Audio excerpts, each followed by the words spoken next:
이사야 40장 12절에서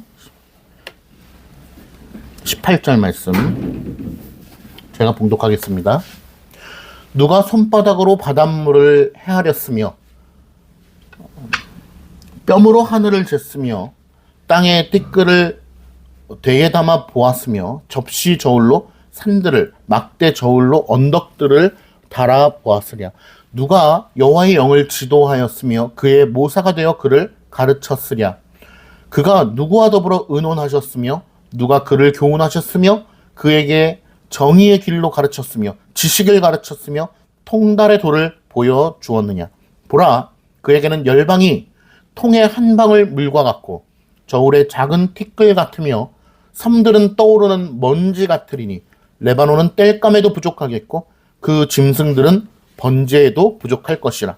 그의 앞에는 모든 열방이 아무것도 아니라 그는 그들을 없는 것 같이 빈 것 같이 여기시느니라.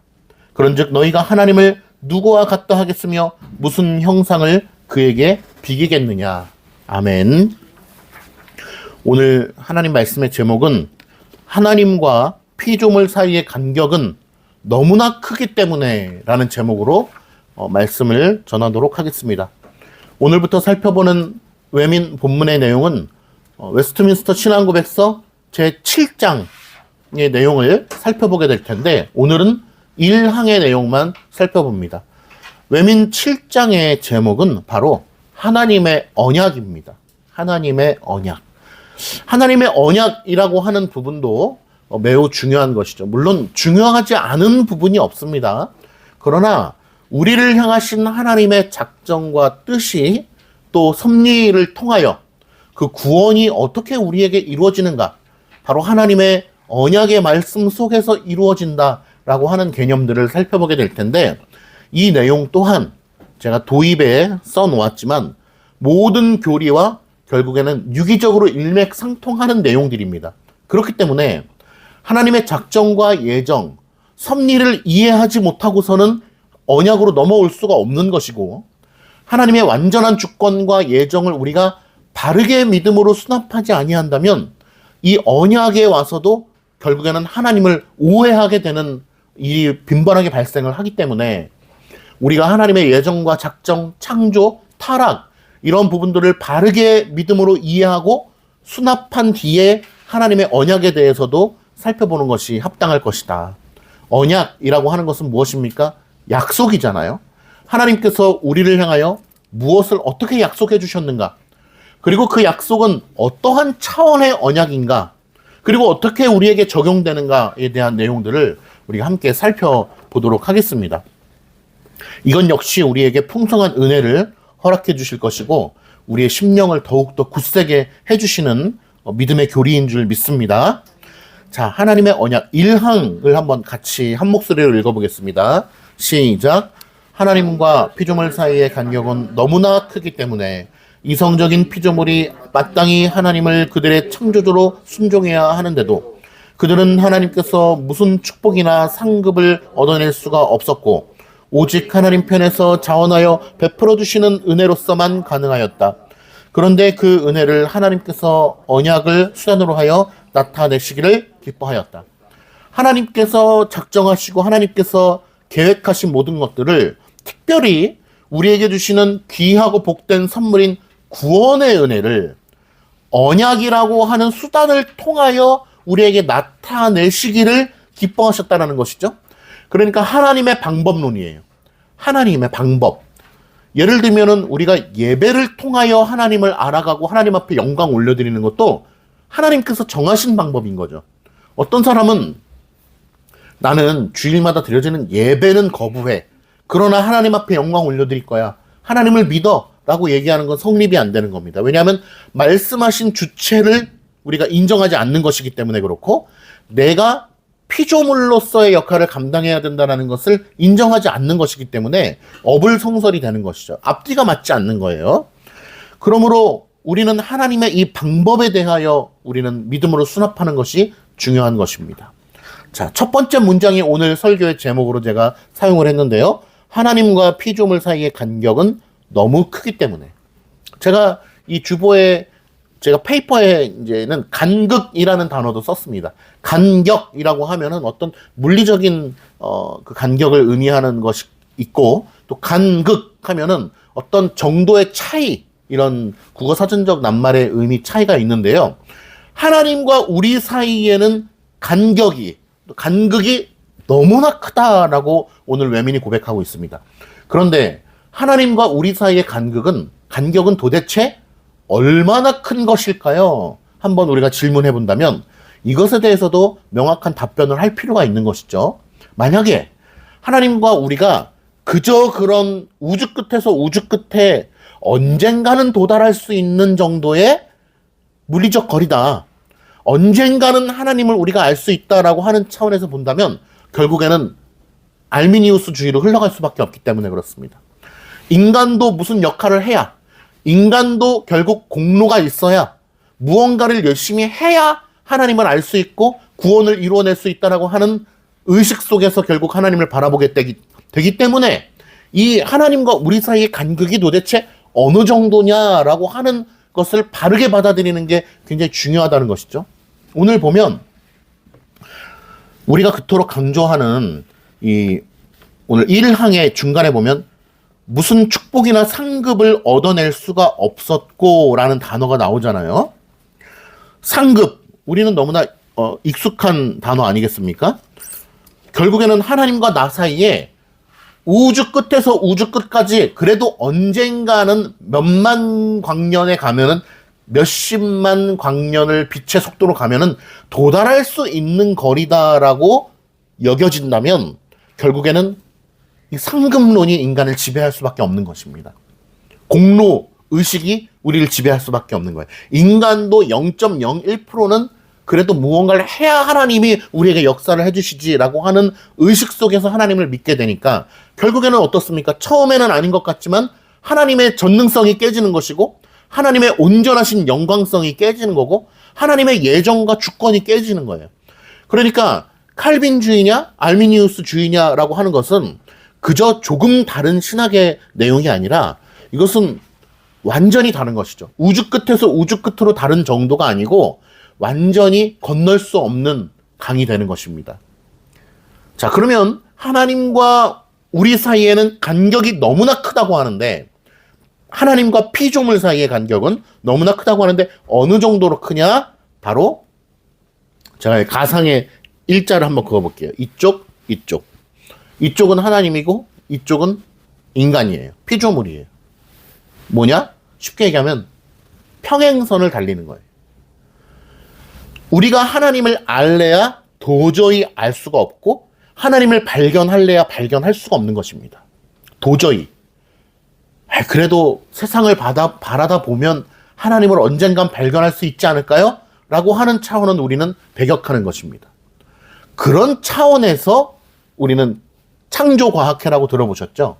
창조과학회는 과학을 통하여서 이 창조 만물을 증명해 감으로써 하나님이 계시다, 하나님이 역사하신다라고 하는 어떤 증명해내고자 하는 과학자들의 그런 마음이거든요.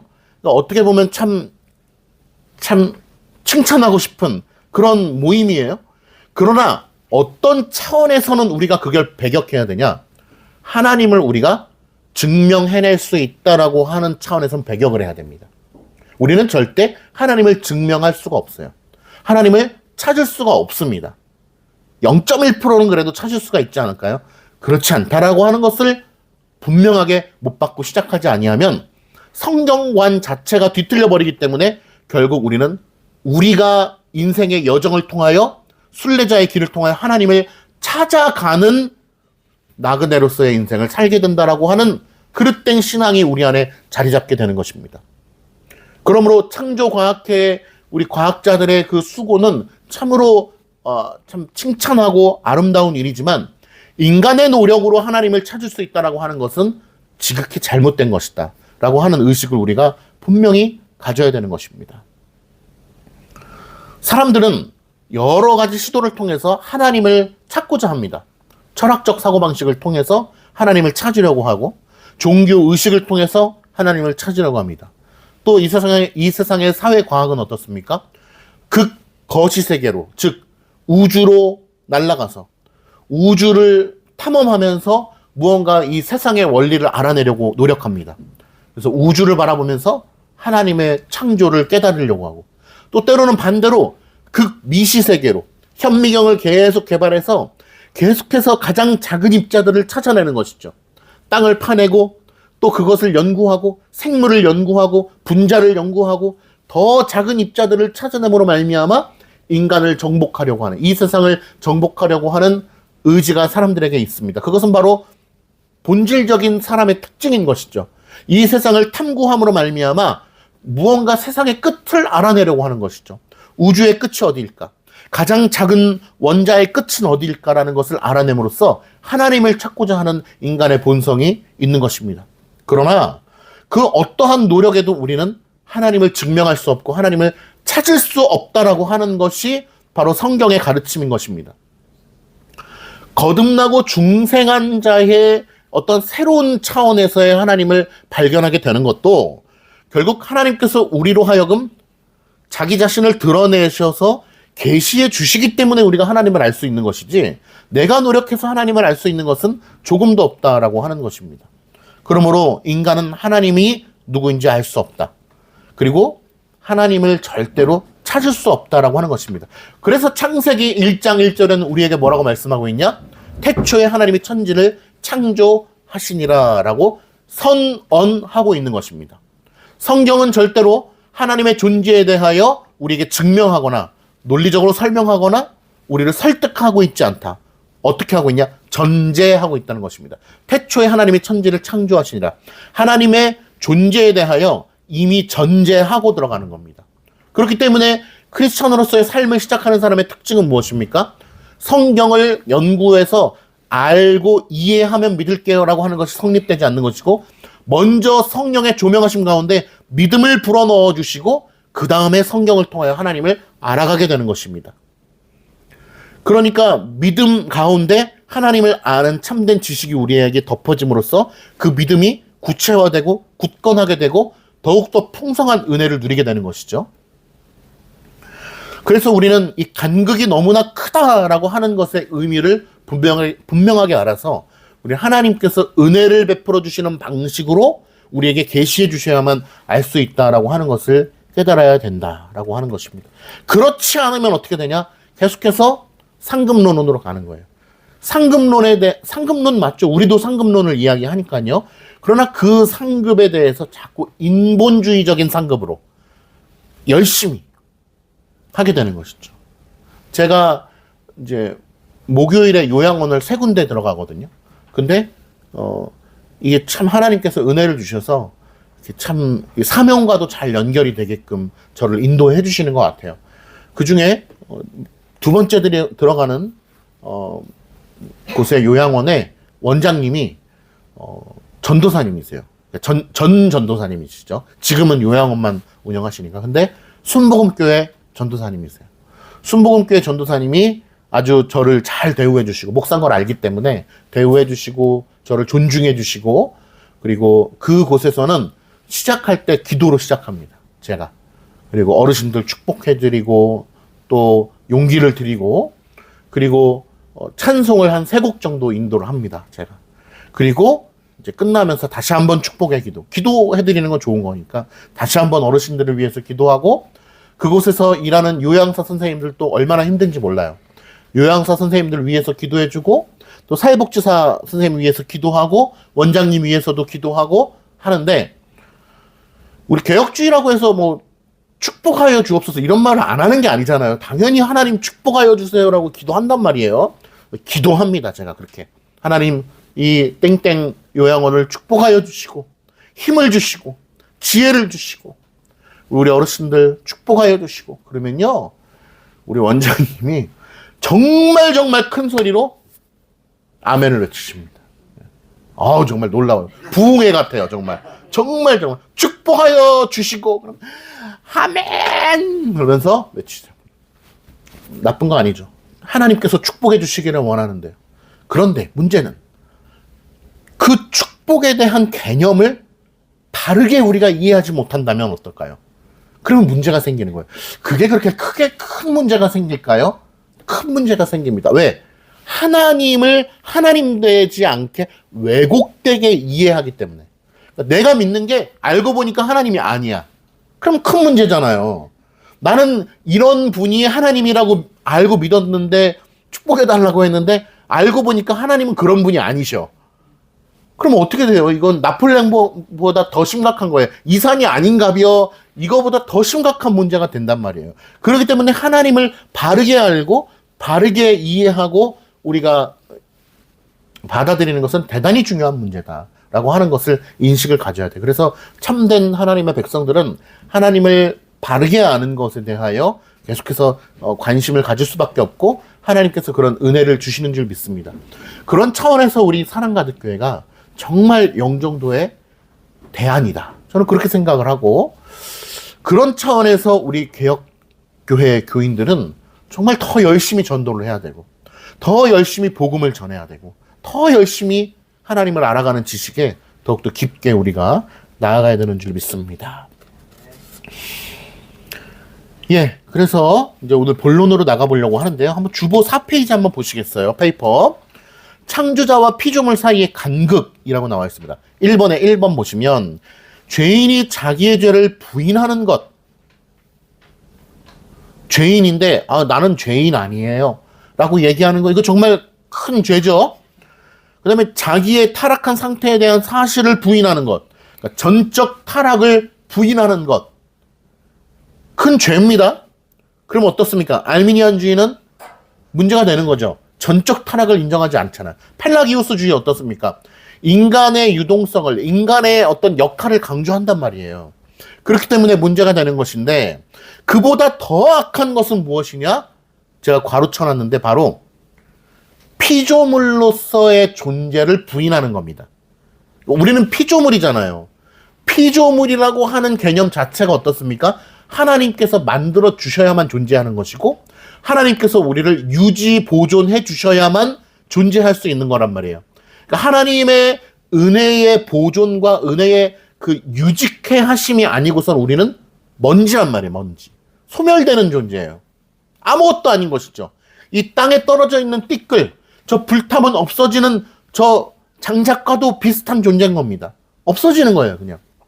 그런데 그것을 인정하지 못한다라고 한다면 하나님 앞에 가장 큰 죄악이 되는 것입니다. 하나님을 믿지 않는 것도 죄악이고 하나님을 우리가 부정하는 것도 죄악이지만 피조물로서의 존재를 인식하지 못한다? 그러면은 정말 우리가 하나님 앞에 죄를 짓는 것입니다. 욥기의 전체 주제가 또 그런 것 아니겠어요? 하나님께서 욥에게 뭐라고 하십니까? 내가 세상을 만들 때 너는 뭐 했냐? 내가 세상을 만들 때 너 왜 만들었는지 아니? 봤니? 아니요. 무엇입니까? 계속해서 욥, 너는 피조물이잖아. 내가 만든 존재잖아. 네가 한 게 없잖아. 이 세상을 만들 때 내가 모든 것을 운행할 때 너는 뭐 띠끌이라도 하나 할 줄 아는 게 있니? 아니요. 그거를 계속해서 인식시켜주는 거예요. 나는 내 여호와라. 무엇입니까? 나는 너의 창조자야. 너의 구원자야. 우리는 할 수 있는 게 없어요. 그것을 계속해서 인식하는 것이 바로 바른 신앙의 자세다. 그럴 때만이 하나님만 남는 신앙이 되는 것이고 하나님의 은혜만이 빛나는 것이지, 그것을 인정하지 않으면 어떻게 됩니까? 계속해서 나 자신이 삐집고 나오는 거예요. 계속해서 내가 무언가를 하게 되는 것입니다. 그러면은 신앙의 만족도는 있는 것 같고 교회는 부흥되는 것 같지만 결국 교회가 무너지는 것입니다. 제가 오늘 기도문에도 그렇게 적었지만 계속해서 제가 이 대한민국의 이러한 현상들, 그리고 한국교회의 타락, 이번 주에 뉴스에 나왔지만 또 목사방이라는 뉴스 보셨죠? 예, 목사방이라고 하는 또 성착취 텔레그램 방에 범죄자들이 싸그리 다 소탕되지 않았습니까? 그런데 거기에 그 우두머리의 호칭이 뭡니까? 목사예요. 목사라서 목사가 아니에요. 수리남 영화를 보고 수리남 영화에서 황정민 씨가 마약 밀거래로 부를 쌓아가는 역할을 하는 그런 나쁜 사람으로 나왔는데 호칭이 뭡니까? 목사, 종교 사업을 하면서 목회를 하면서 마약 밀매를 하는 건 아니겠어요? 그래서 목사라고 하는 단어가 결국에는 이렇게까지 쓰이게 된 것입니다. 이것은 정말 정말 가슴이 미어져 내리는 사건인 것입니다. 범죄의 최악질적인 성착취. 예전에는 무슨 방이었죠? 박사방이었나요? 이번엔 목사방이에요, 목사방. 그래서 그 범죄를 저지르는 사람들의 호칭이 목사입니다. 진짜 목사라서가 아니고. 그러니까 목사가 연약하고 타락해서 죄를 저지른 사건은 우리가 그동안 많이 봐왔잖아요. 목회자가 타락하여서 범죄를 저지른 사건들은 어떤 목사가 죄를 저질렀습니다. 깜방에 가게 된 이런 사건들은 많이 봤는데 지금 범죄자가 교회도 안 다니고 목사도 아닌데 범죄를 일삼는데 자기의 호칭을 목사라고 하고 다닌다는 거예요. 목사님. 예. 그 영화에서도 그렇잖아요. 왜 이렇게까지 결국에는 교회가 타락을 하였을까? 스님은 등장하지 않아요. 신부님은 나오지 않습니다. 목사입니다. 왜 이렇게까지 한국교회가 짓밟히게 되었을까라고 생각할 때 저는 결국 교회에 책임이 있다라는 것을 계속해서 하나님 앞에 기도하는 것이고 그런 차원에서 우리 사랑가득 교회가 해야 될 일이 많다. 개혁교회들이 감당해야 될 일들이 많다. 그런 생각을 합니다. 순수한 교리를 우리가 지켜나가는 것. 그러니까 늘 제가 코로나 때도 말씀드렸고 지금도 역시 강조하는 것인데 이 세상의 어지러움, 코로나 때 예배 드리지 못하게 막 박해하고 또 지금도 온 나라가 얼마나 시끄럽습니까? 대통령도 탄핵당하고 국무총리도 탄핵당하고 없어요. 그냥 주요 요직에 있는 행정부 장관들이 없어요. 그리고 이쪽 저쪽에서 시위하고 온 나라가 난리죠. 그런데 시위하는 것도 좋고 필요합니다. 그러나 그거보다 더 근원적으로 우리에게 중요한 것은 무엇인가? 삼위일체 하나님 앞에 바르게 예배를 드리는 거예요. 요즘에 이제 시위 집회 많이 하는데 염려되는 부분도 있고 그래요. 개인적으로는. 그 모든 것을 차치하고서라도 결국 우리에게 가장 중요한 건 뭐냐? 이 시간에 많은 하나님의 자녀들이 삼위일체 하나님 앞에 바르게 예배를 드리는 거예요.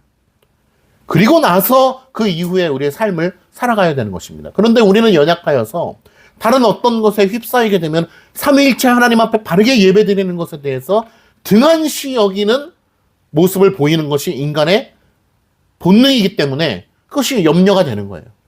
그렇기 때문에 우리 사랑가득 교회 교우들은 가장 먼저 늘 명심해야 될 것은 바로 삼위일체 하나님 앞에 바르게 예배를 드리는 것입니다. 그 안에는 많은 것들이 포함이 되죠. 설교를 바르게 듣고 하나님의 말씀을 바르게 수납하고 그대로 살기를 작정하고 결심하고 또 실천하고 이런 것들이 다 포함이 됩니다. 그러니까 하나님 앞에 바르게 예배드리는 것이 우리에게 먼저 선제되지 않는다면 그 어떤 것도 소용이 없다는 사실을 잘 깨달아야 돼요.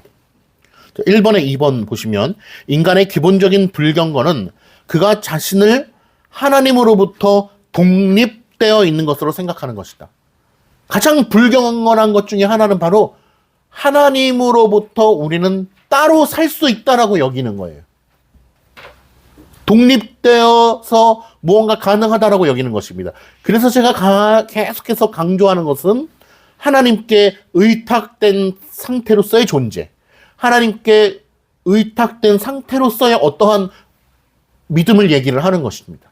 우리의 믿음조차도, 순종조차도, 예배조차도. 이 표현은 칼빈이 자주 즐겨 쓰는 표현인데 제가 인용하여서 쓰는 겁니다. 하나님께 의지하는 법을 배우도록 하자. 이런 것도 칼빈이 자주 쓰는 표현인데 제가 가지고 오는 겁니다. 물론 칼빈의 표현일 뿐이겠습니까? 바울의 표현이고 모세의 표현이고 다윗의 표현이고 그리스도의 표현인 것이죠. 동그라미 3번에 보시면 요한복음 15장 5절에 예수 그리스도께서 이렇게 말씀해 주십니다. 나를 떠나서는 너희가 아무것도 할 수 없습니다. 아멘이죠. 아무것도 할 수 없다. 존재 자체를 할 수가 없는 겁니다. 그래도 존재 여기 서 있을 수는 있잖아요. 아니요. 나를 떠나서는 아무것도 할 수 없습니다 라고 말씀하고 있는 것을 액면가 그대로 우리가 믿음으로 받아들여야 되는 줄 믿습니다. 4번에 보면 느부갓네살 왕이 이렇게 이야기했습니다. 느부갓네살 왕뿐만 아니죠. 모든 인간들이 이렇게 이야기합니다. 같이 한번 읽어볼까요? 시작. 내가 능력과 권세로 건설하여 나의 도성을 삼고 이것으로 내 위엄의 영광을 나타낸 것이 아니냐.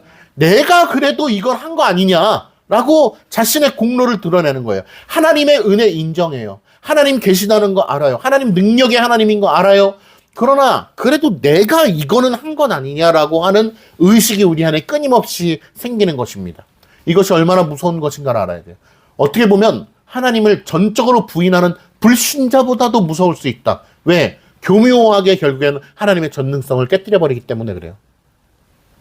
아예 믿지 않는 것은 우리가 두려워할 필요가 없죠. 그러나 믿음의 사람들 가운데에 교회 내에 이러한 불순물들이 들어와 있다는 것이 얼마나 무서운가를 알아야 됩니다. 5번에 보시면 인류의 역사 속에서 지속적으로 인기를 끄는 인간의 자유의지 교리의 비극인 것입니다. 끊임없이 어거스틴 때 펠라기우스부터 시작해가지고 결국에는 이 인간의 자유의지 논쟁은 이 바울 이후에 끊임없이 우리에게 주어지는 논쟁이거든요.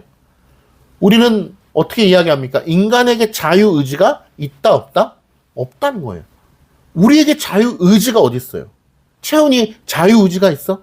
한번 여기 날라볼래요? 저 아파트에서 떨어져서 한번 점프해볼래요? 할 수가 없어요. 우리는 마치 내가 걷고 있는 것이 나의 자유의지라고 생각하지만 그렇지 않아요. 근육이 우리의 몸에 붙어 있어야 걸을 수 있는 것이고, 아까 우리 예배 전에도 말씀 나눴지만 뇌의 신호가 가야지 우리가 걸을 수 있는 것이고, 뇌의 신호가 와야지 눈을 볼 수가 있는 거고 먹을 수가 있는 거잖아요.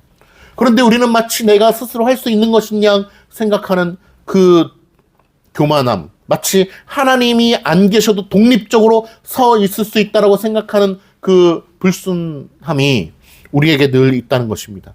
그러한 것들을 우리는 개혁주의에서 철저히 더욱더 경계하고 배격한다는 것입니다. 많은 사람들이 개혁주의 신학을 보면서 왜 그렇게 민감하게 구냐, 왜 그렇게 극단적으로 생각하냐라고 하는데, 극단적인 것이 아니고 민감한 것이 아니고 뭐다?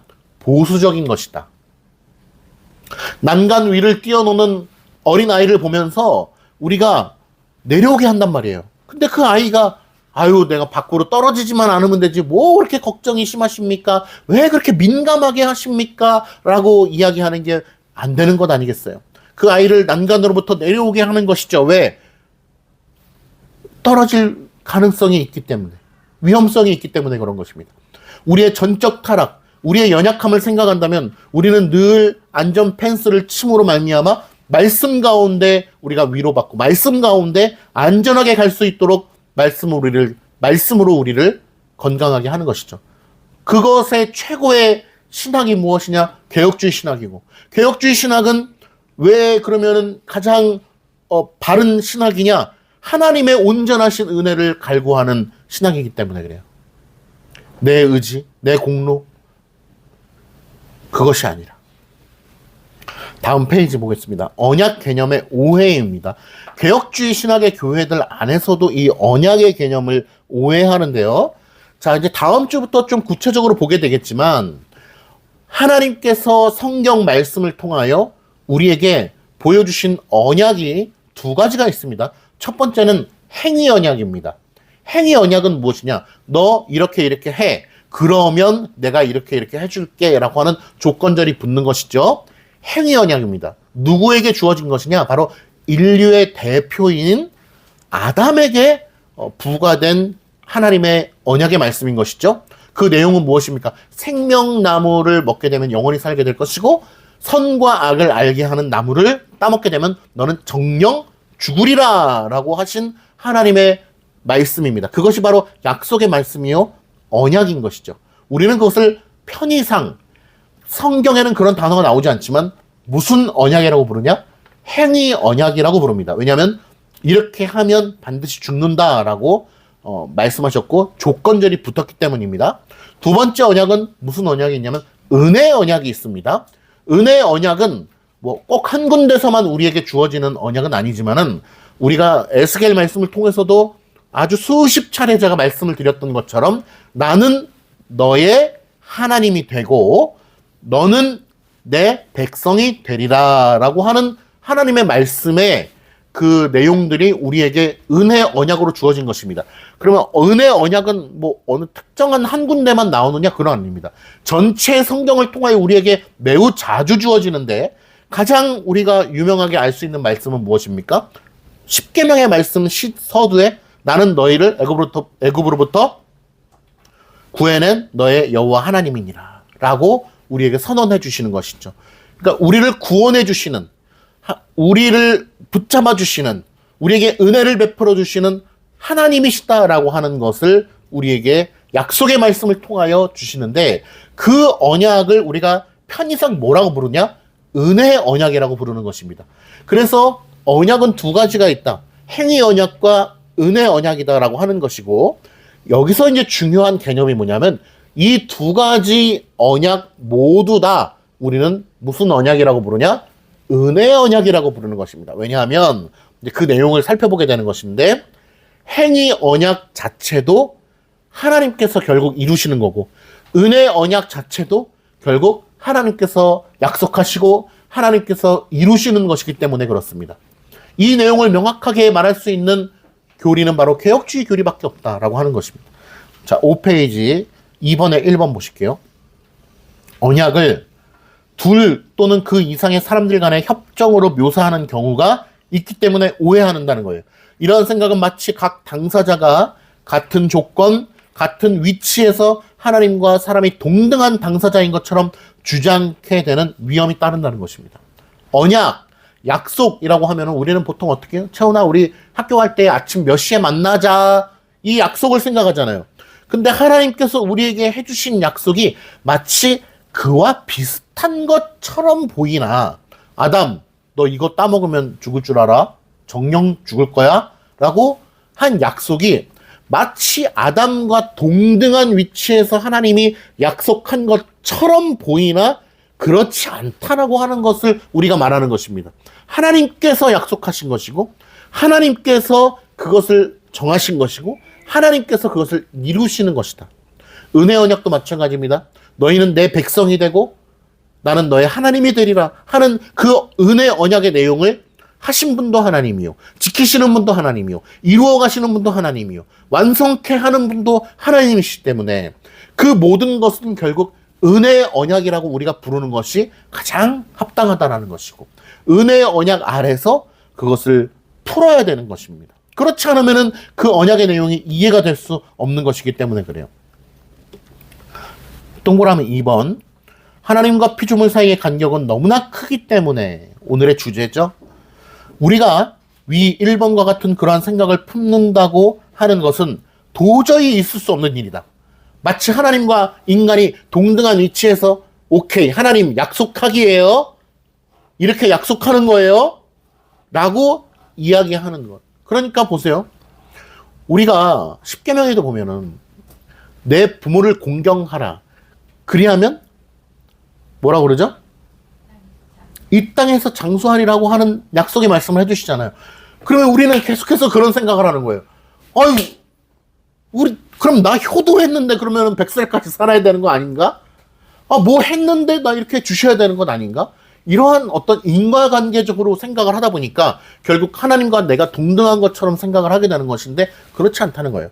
은혜 언약 자체가, 약속 자체가 하나님께서 하신 것이고 하나님께서 이루시는 것이고, 그 룰의 주인은 누구십니까? 하나님인 거죠. 그렇기 때문에 우리는 마치 내가 권리를 요구할 수 있는 것이냐 생각하는 경우가 있는데, 만약에 아담이 선악과를 따먹지 않고 하나님의 명령을 바르게 순종했다면 아마도 하나님께서 그에게 큰 상급을 주셨을 것입니다. 그러나 그 상급은 아담이 잘했기 때문에, 그것을 이루었기 때문에 주시는 상급이 아니고 하나님께서 그걸 주시기를 기뻐하셨기 때문에 주시는 상급인 거예요.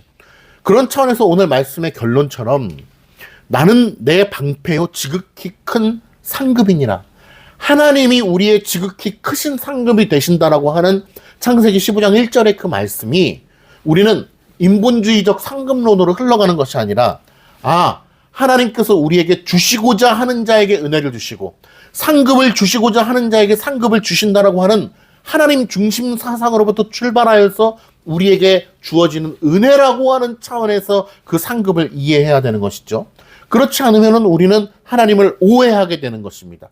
오해는 매우 위험한 거예요. 인간과 인간 사이의 오해도 한 사람을 파멸에 이르게 할 수 있는 것입니다. 그러므로 하나님을 오해한다라고 하는 것은 대단히 지극히 위험한 것이므로 하나님을 바르게 이해해야 된다. 자, 그래서 보면 2번 그 본문에 보시면 우리가 위 1번과 같은 그러한 생각을 품는다고 하는 것은 도무지 있을 수 없는 것이다. 은혜 언약이나 행위 언약이나 모두 그러한 생각을 품을 수 없는 것이다. 행위 언약 역시 본질적으로는 은혜에 속하는 일이다. 아담에게는 하나님의 축복과 상급을 요구할 수 있는 권리가 없다는 겁니다. 그런데 우리는 끊임없이 어떻습니까? 하나님 이렇게 약속하셨잖아요. 그러니까 나를 장수하게 해주셔야죠. 이렇게 약속하셨잖아요. 그럼 상급을 줘야죠. 부자가 되게 해주셔야죠. 건강하게 해주셔야죠.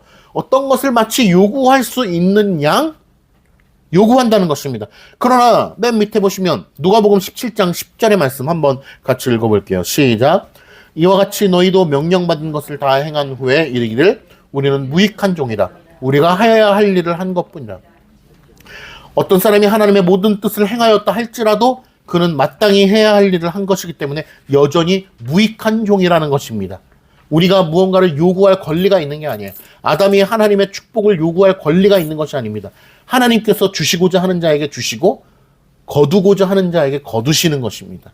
하나님의 뜻이 그 모든 작정의 근원이신 것이지 나의 공로가 아니네요. 내가 했기 때문에. 그러므로 우리는 믿음조차도 우리의 공로로 여기지 않는 것이죠. 내가 예수님을 믿었기 때문에 구원받는 게 아니라는 거예요. 믿음으로 구원을 받지만 내가 예수님 믿었으니까 구원해 주셔야죠. 라고 하는 어떤 요구사항을 하나님 앞에 관철시킬 권리가 우리에게 없다는 것입니다. 그런데 알미니안 주의로 가면 갈수록 어떻게 됩니까? 내가 믿었는데 왜 나를 구원 안 시킨다고요? 내가 믿었기 때문에 구원을 받는 거예요. 열심히 했기 때문에 상을 받는 거예요. 그러니까 우리의 열심은 1차원적인 차원에서 독촉이 될지 모르지만 하나님 앞에 가서 할 말이 없는 것입니다. 너는 나를 그렇게 오해하니? 야, 너는 내가 고작 그런 사람으로밖에 보이지 않니? 그런 하나님으로밖에 보이지 않니? 라는 질책을 받게 될 가능성이 있는 겁니다. 하나님을 하나님 되시게.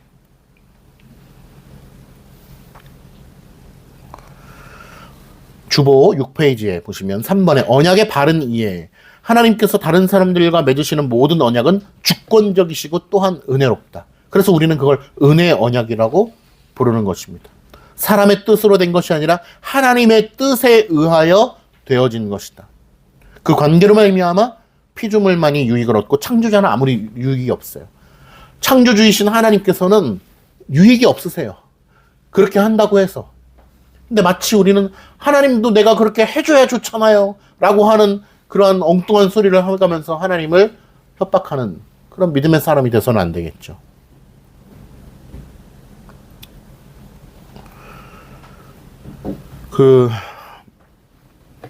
종교 통합주의가 굉장히 위험한 거잖아요.